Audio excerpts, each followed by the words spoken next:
every hour. Thiruvananthapuram നഗരസഭയുടെ രാഷ്ട്രീയ ചരിത്രത്തിൽ മുൻ മേയർ ആര്യ രാജേന്ദ്രൻ നടപ്പിലാക്കിയ ഏറ്റവും വിവാദപരമായ തീരുമാനങ്ങളിലൊന്ന് വെട്ടിത്തിരുത്തി ബി.ജെ.പി. ഭരണസമിതി.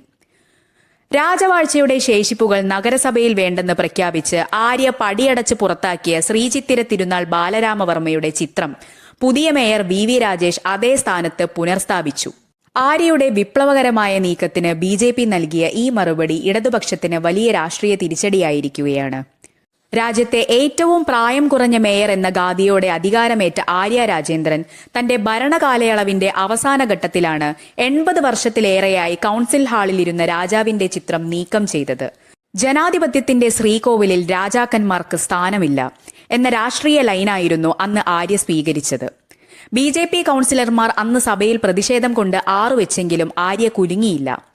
രാജാവിനെ മാറ്റി ഗാന്ധിജിയെ പ്രതിഷ്ഠിച്ച ആര്യയുടെ നടപടി വലിയ ആഘോഷമായാണ് CPM കൊണ്ടാടിയത്. എന്നാൽ ഭരണം കയ്യിൽ വന്നതോടെ ആര്യ രാജേന്ദ്രന്റെ ഓരോ തീരുമാനങ്ങളെയും ഇഴകീറി പരിശോധിക്കുകയാണ് വി രാജേഷ്.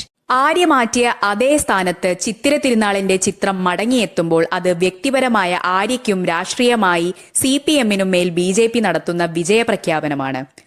ഗാന്ധിജിയുടെ ചിത്രത്തിനൊപ്പം തന്നെ മഹാരാജാവിന്റെ ചിത്രവും വെച്ചതിലൂടെ നഗരശില്പിയോടുള്ള ആദരവാണ് പ്രകടിപ്പിച്ചതെന്ന് ബി.ജെ.പി. വാദിക്കുന്നു. ആര്യയുടെ കാലത്തെ ചിത്രം മാറ്റൽ വെറും രാഷ്ട്രീയ നാടകമായിരുന്നെന്ന് രാജേഷ് തിരിച്ചടിക്കുന്നു.